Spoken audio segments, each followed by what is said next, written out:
Estamos no ano 5.785 desde a criação do homem no Jardim do Éden, no Jardim do Éden, onde Adão e Rava foram criados. Nós temos aqui no nosso canal Estudos de Torá, porções das leituras semanais. Todos os dias estamos aqui lendo as porções de Torá que são diárias aqui para nós, para nutrirmos a nossa alma, assim como nutrimos o nosso corpo físico todos os dias. Se você está aqui pela primeira vez, muito obrigada aqui pela tua companhia. Que o Eterno te abençoe, que o Eterno guarde a tua vida, que Ele fale ao teu coração, que Ele possa falar, né, o que deseja aí o teu coração, o que você precisa, na verdade, né, que o Eterno te encha aí de ricas e maravilhosas brahotes sobre a tua vida, que você encontre aqui as respostas para as tuas orações.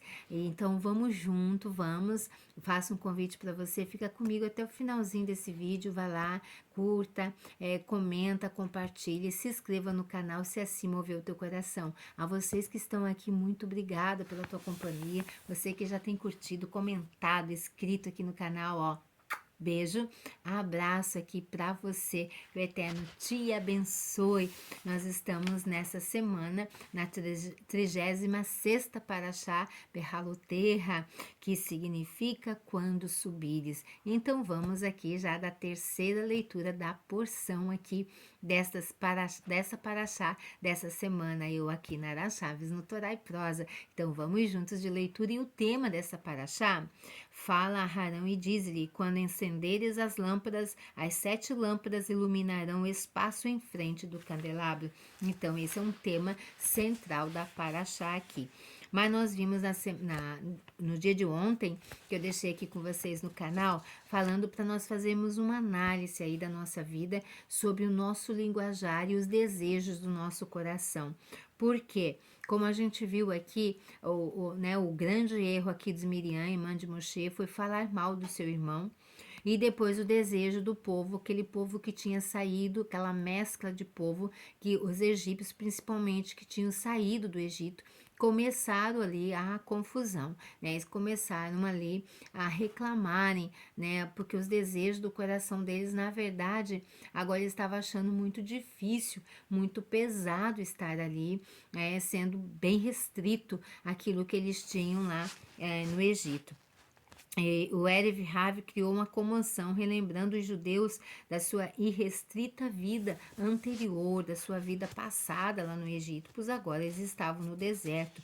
Lembra-nos do peixe que comíamos no Egito, eles exclamaram. Olha só, né? Então eles começaram aqui a enumerar alguns alimentos dos quais eles estavam com vontade, com desejo muito grande de comer e que agora eles não tinham mais, né? Lá, e aí começa aqui a reclamação deles. Lá não tínhamos o fardo da mitzvah, do mandamento. Nós nunca recitávamos uma bênção sobre os alimentos.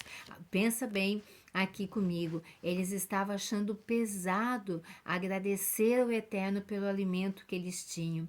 Eles estavam achando peso em todos os mandamentos, as mitzvahs que eles estavam recebendo ali do Eterno. Então eles estavam achando pesado, pois lá era uma vida fácil sem cumprir essas mitzvahs. E aí a gente viu que um falou, né, sobre o peixe, reclamando ali que estava com vontade de comer, com desejo ali de comer. E alguém concordou: desde que deixamos o Egito, não experimentamos o gosto dos pepinos, dos melões, dos alhos porós, das cebolas, dos alhos, apenas o maná. Começar a grande reclamação.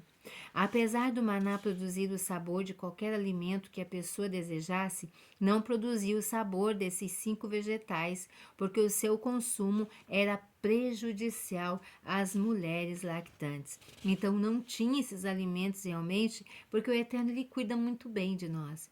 Ele sabe aquilo que é bom e aquilo que não é bom. A gente, muitas vezes, o nosso desejo, se você fazer uma lista dos teus desejos, você pode depois sentar diante daquela lista que você pegou uma caneta, que você pegou aqui um papel e você colocou: eu tenho desejo de, eu tenho desejo de. E você vai ver que depois analisando na luz da Torá, você vai ver que muito desses desejos que você colocar aqui e enumerar, eles não vão ser bons para você. E às vezes eles não vão ser bons naquele momento que você deseja. Eles vão te fazer mal a longo prazo, a médio prazo. Eles vão te fazer mal.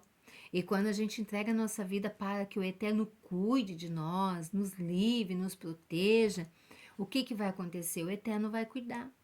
Então, muitas vezes o desejo, quando o Eterno está cuidando da minha vida, muitas vezes o meu desejo não vai ser realizado, porque o meu desejo não condiz com a vontade do Eterno, que é boa, agradável e perfeita, diz a palavra. Então aqui a gente vê que eles começam a querer todos esses alimentos, só que esses alimentos, pensa, num deserto, de dia escaldante o sol, à noite um frio, né, de tremer lá. Imagina esses melões, pepinos, alhos porós, cebolas. Eles só tinham maná. Apesar do maná produzir o sabor de qualquer alimento que a pessoa desejasse, olha só a lindeza de cuidado do Eterno. Eu sempre gosto de deixar aqui com vocês do amor do Eterno que tem. Então, assim, o maná, ele produzia todos os nutrientes que o nosso corpo precisa, todos os nutrientes, porque o Eterno é o que nos fez, ele sabe o que o nosso corpo precisa. Antes mesmo que a minha boca diga para o Eterno o que precisa, ele já sabe o que eu preciso para o meu corpo. E o Eterno provê para mim as minhas necessidades ali. Então, apesar do maná produzir o sabor de qualquer alimento que a pessoa desejasse, ele não produzia o sabor desses 5 vegetais: pepinos, melões, alhos porós, cebolas e alhos. Então não tinha esse sabor, porque esse sabor era prejudicial para as mulheres lactantes. Na verdade, o maná também podia assumir o sabor de carne. Portanto, o Erverhave deflagrou uma campanha geral de críticas contra o maná, como que para justificar o seu pedido por carne. Então, se você estava com vontade de comer feijão, o maná teria o gosto do feijão. Se você estava com vontade de comer uma lasanha, o maná tinha o sabor da lasanha. Se você tivesse com vontade de comer uma carne assada, o maná tinha esse sabor. Então, olha só a providência divina e ainda acompanhado o sabor com todos os nutrientes que o nosso corpo precisava. Eles precisavam de mais alguma coisa? Eu acredito que não. Alguns lamentavam-se. É verdade que o sabor do maná varia, mas não é a sua aparência. Ou seja, o que me importa? O desejo, o sabor do alimento, acompanhado de os nutrientes que o meu corpo precisa, ou a aparência de um alimento? Fica aí a pergunta, né? Se você quiser compartilhar. Eu prefiro aqui os nutrientes e o sabor no paladar. A aparência é bonita, mas ela não traz os nutrientes que o nosso corpo precisa e também o sabor, né? Então, muitas vezes tem aquele prato lindo, foi muito caprichado, muito bem feito, mas o sabor não é agradável, né? O sabor não é agradável. E principalmente os nutrientes não têm ali o que o meu corpo precisa. Então, aqui a gente vê que não vale muito a pena isso, não. Mas eles aqui tinham o pretexto para reclamar. Então é verdade que o sabor do maná ele varia de acordo com aquilo que eu tenho desejo de comer, mas não é a sua aparência. Não é agradável ver o maná ao café da manhã, maná ao almoço e maná ao jantar. Mas se ele tinha todos os nutrientes e se ele de manhã tinha o sabor do café e o sabor da banana e o sabor do pão, o que mais eu ia precisar para minha vida? Se ao meio-dia ele tinha o sabor do feijão, do arroz e da lasanha, o que mais eu preciso? Não é mesmo? Vocês concordam comigo? Escreve aí se você concorda. Outras queixas foram expressas em voz alta. Alguns clamavam: como se pode permanecer saudável com um alimento que não causa excreções? Eventualmente, nosso estômago explodirão. Outros reclamavam: é muito difícil viver No princípio do dia a dia, estamos constantemente preocupados se descerá ou não algum maná no dia seguinte, senão as nossas famílias passarão fome. Por que não podemos estocar suprimentos de maná? Então, toda manhã, bem cedinho, o maná estava na porta de cada tenda. Todo dia, muito cedinho, eles tinham que levantar e colher o maná. Eles não poderiam armazenar, estocar alimento ali para uma semana, para 2 dias, 3 dias, exceto na sexta-feira, no sexto dia. Porque no sexto dia, no sétimo dia, eles não poderiam colher o maná, não teria ali, não, eles não iam colher o maná, tinham a ordenança para não recolher. Então, eles recolhiam na sexta-feira e quando as mulheres estavam fazendo, a massa dobrava de tamanho. Então, dava para o sábado também. Muitos foram colher lá no sábado, no Shabat foram colher maná e quando eles trouxeram estava cheio, né? E outros ali, reclamões ali, colheram bastante, bastante, bichou tudo, né? Encheu de bicho o maná, porque existia uma ordem dos céus ali. Toda desobediência vai gerar maldição sobre a minha vida. Toda desobediência contra o eterno, quem vai pagar as consequências sou eu. Então, vamos continuar observando aqui a nossa vida. Então, na verdade, as reclamações eram devidas ao fato de que apenas grandes tzadikim podem viver felizes alimentando-se do maná. Então, os grandes tzadikim, eles não reclamam, né?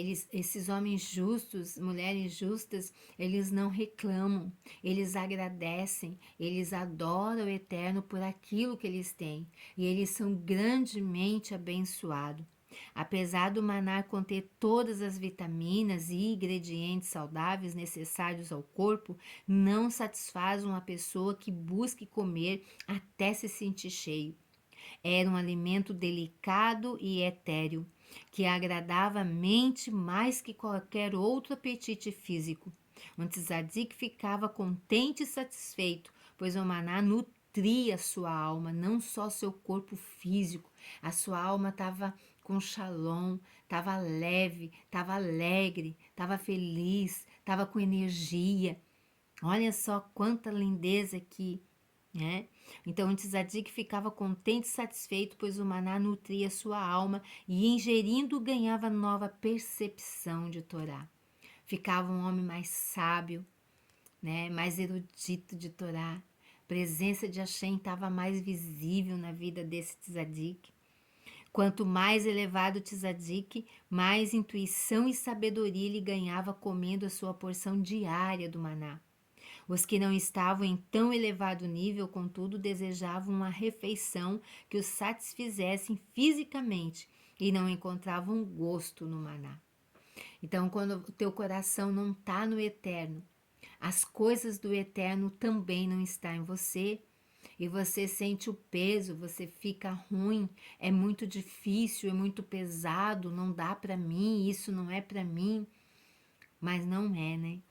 A gente sabe que a presença de Hashem, ela é tudo na nossa vida. Ela nos faz forte, nos faz sábio, nos faz felizes, de bem com a vida. A gente enfrenta os problemas de frente com eles, não fugindo e correndo deles. E em cada uma das nossas dificuldades tem grandes lições também. Então, que o Eterno te abençoe. Obrigada pela tua companhia, você que ficou aqui comigo. E amanhã nós estamos aqui juntinho para continuarmos aqui o nosso estudo dessa linda Parashá Behaloterra. Então, que o Eterno possa nos capacitar, se assim for a vontade dele. Que o Eterno te abençoe. Muitas brahot's, muito obrigada. Meu beijo, meu carinho a todos vocês aí. Gratidão mesmo. Seja mais essa luz brilhando em minhas trevas. Se você não é inscrito, vai lá e se inscreva no canal, curta, compartilha, comenta e nos ajude a crescer. Que o Eterno te abençoe. Lehitraot. Até a próxima.